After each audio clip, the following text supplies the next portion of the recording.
demandait comment commencer. Alors j'ai dit au commencement était la lutte et maintenant c'est encore la lutte.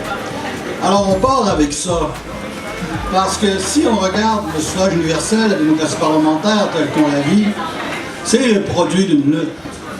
Puisqu'effectivement, cette démocratie parlementaire a été installée par la bourgeoisie pour gérer ses propres impôts qu'elle percevait chez elle. Et c'est dans la mesure où il y a eu des luttes sociales immenses de la classe ouvrière, qu'il y a eu une généralisation du suffrage universel, et lorsque le mouvement des suffragettes s'est mis en mouvement, c'est devenu réellement aussi un suffrage universel. Et au Québec, c'est relativement récent. C'est une invention du 20e siècle, de la moitié du 20e siècle. Et on peut dire qu'effectivement, cette démocratie représentative, la bourgeoisie essaye toujours de la prêter pour qu'elle ne lui cause pas de trop gros bouleversements. Et on le sent très bien, dans les campagnes électorales d'aujourd'hui. On voit dans la campagne électorale d'aujourd'hui à quel point la manipulation de la presse, la mobilisation de l'argent par l'oligarchie, tous ces procédés où on joue sur les affects en enfilant les sondages manipulatoires. Alors on se dit, oh mon Dieu, la bataille est encore importante pour aller vers une démocratie représentative qui le soit vraiment. Mais, le problème est encore plus grave qu'on peut le voir si on regarde trop superficiellement les choses. Puisque déjà elle évolue avec le néolibéralisme vers d'autres perspectives moins réjouissantes pour l'ensemble de la population.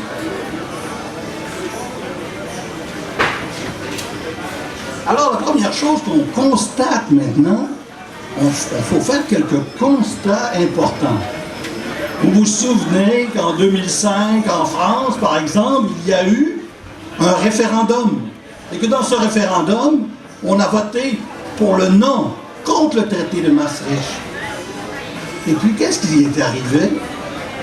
Il est arrivé qu'on a réécrit le traité et qu'on l'a adopté sur une base parlementaire et qu'on l'a appelé le traité de Lisbonne. Qu'est-ce qui se passe? Il se passe que dans d'autres pays, il y a eu des référendums qui ont mal tourné. Alors, et qu'est-ce qu'ils ont fait? Ils ont recommencé les référendums jusqu'à temps que ça tourne de leur côté. Et on sait aussi qu'au Québec, il y a eu un référendum en 1995. Et ils ont été un peu énervés, apeurés par une certaine mobilisation du Québec. Et on a mis en place la loi de la clarté qui disait que la question serait évaluée et on déciderait par après le niveau d'exigence des votes obtenus pour qu'on puisse commencer ou non à faire une négociation avec un peuple qui serait exprimé par la souveraineté populaire. Oh oh! On voit qu'effectivement, ils nous préparent des choses assez peu ragoûtantes. Mais ils vont plus loin. Ce qui se passe maintenant en Europe est assez intéressant. Vous avez vu la déclaration de Monti il y a quelques jours qui dit « Mon Dieu, on ne pourra pas construire l'Europe si les parlements continuent d'intervenir dans l'affaire. » Oh, mon Dieu, c'est-à-dire que là, maintenant, même les parlements deviennent effectivement un facteur qui empêche de faire les affaires du capital financier et on remet en question sa pertinence. Et comment on le remet en question, sa pertinence? On remet en question sa pertinence, à l'heure actuelle, en transférant les pouvoirs vers des organismes nationaux et internationaux non élus. Alors ça, c'est assez intéressant. C'est-à-dire que de plus en plus, vers les organismes nationaux, on nous dit certains organismes nationaux, on n'a rien à faire là-dedans. Donnons deux exemples. On va dire, par exemple, dans la confrontation, vous avez vu cette magnifique confrontation Charest-Marois. Charest dit à un moment donné, il dit,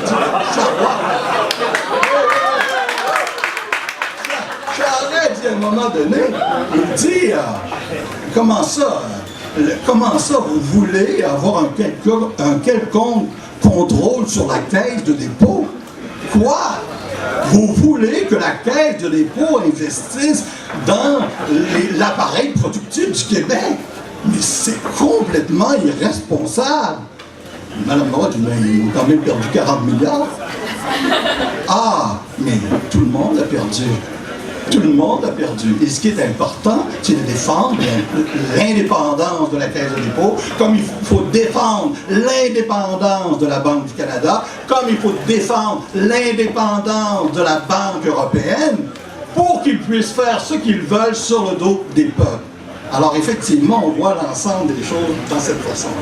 Deuxièmement, on peut dire aussi, il décide, vous avez vu, il y a eu un genre de rencontre avec Père Mark Johnson dans une commission parlementaire où on a discuté sur les fromages qui allaient être sauvés dans quelques villages du Québec, mais on n'a pas abordé rien dans cette fameuse commission parlementaire sur des négociations secrètes par une personne qui travaille pour le Canada et qui a été nommé par Charest, c'est-à-dire Pierre Mark Johnson, qui participe à des négociations secrètes qui vont changer le visage du Québec, c'est-à-dire l'accord du libre-échange, qui va permettre au capital étranger d'intervenir dans les services sociaux, d'accélérer le processus de privatisation. Tout ça se fait en secret à côté. Ça, c'est la nouvelle démocratie qui nous impose et effectivement qui se fait de plus en plus en dehors des institutions parlementaires et qui se font dans les instances où ils ont le plein contrôle et où ils ont l'outrecuidance de dire qu'on n'a rien à savoir puisqu'ils sont en train de s'adapter aux volontés du marché, donc, bien sûr, à l'emploi et à votre prospérité qu'on vous promet par ailleurs. Troisièmement, l'État répressif. Et là, j'y vais très rapidement. Législation spéciale réduisant les droits démocratiques. On a-tu vécu? C'est quoi ça, le Patriot Act aux États-Unis? La loi antiterroriste au Canada, les lois anti-immigrés, vraiment dégoûtantes que passe le gouvernement en part, c'est quoi ça? C'est effectivement des lois antidémocratiques. Développement des corps spéciaux de répression, que le mouvement consort. Alain Deneau nous a envoyé un petit texte après toi à gauche que je voudrais citer un petit extrait. Il dit « Sitôt qu'une force sociale s'oppose aux intérêts des privilégiés, l'État québécois sait se transformer en moins de 2 en État policier. Des forces de l'ordre en nombre que nous n'avions jamais vues, des armes meurtrières que nous croyons utilisées contre les civils uniquement par les autorités cruelles soumettant la Palestine ou l'Irlande du Nord, des troupes donc minutieusement entraînées depuis des années dans l'hypothèse d'intervention massive à venir. Ils cuirassent leur État, ils le renforcent, ils se donnent des instruments contre les mouvements sociaux. Alors cet État policier existait déjà. Tout ce temps, nous étions déjà virtuellement dans cet État policier, mais il n'avait tout simplement pas encore se manifesté dans certaines occasions. Disons que récemment. Criminalisation de la liberté d'expression. Maintenant, la judiciarisation, vous savez, les slaps, là, les poursuites abusives, la transformation d'une intervention politique du mouvement écologique ou d'intellectuels, puis qu'on judiciarise, puis qu'on les emmène en cours pour les ruiner, ça fait partie de la démocratie qu'on nous prépare. La criminalisation des mouvements sociaux qui résistent aux politiques néolibérales. Le projet de loi 78 et la loi 12, le gouvernement Charest brime, 2 minutes, les libertés fondamentales. Hein? 2 minutes, oh, oui, c'est bien. Après ça, renforcement du contrôle policier contre les minorités nationales, les minorités visibles et raciales. Les gens sont contrôlés, identifiés. Dans la région de Montréal, dans le Montréal-Nord, c'est écœurant. Et c'est ça qui se passe avec notre démocratie. Renforcement de la surveillance de la population par la vidéosurveillance. Il y a des places où c'est plus avancé, comme en Angleterre, c'est vraiment... C'est hallucinant comme c'est bien techniquement organisé, mais effectivement, c'est des choses qu'on veut et qui fait partie d'un programme dans lequel le Canada est, qui s'appelle le programme Échelon et qu'on veut développer. Alors, Puis je ne parlerai pas de la production médiatique de plus en plus inféodée aux élites économiques en place qui possèdent les grands... Ici au Québec, on est vraiment dans ça. Une telle concentration de la presse, on pourrait être vraiment dans le Guinness parce que c'est absolument complètement délirant la façon effectivement dont on est parvenu à la concentration de la presse. Puis là, ma deuxième partie, c'était un programme de démocratie politique. Et là, j'aurais pas le temps de vous en parler, mais on verra dans la discussion, parce que j'ai beaucoup... je vais mentionner simplement les sous-titres.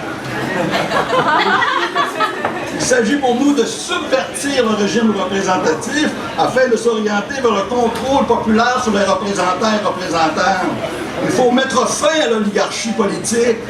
Il faut mettre fin aussi à la domination de l'oligarchie économique. Il faut redéfinir la distribution des pouvoirs où on est encore pris à élire des monarques qui décident de tout dans cette société-là qui se prétend démocratique.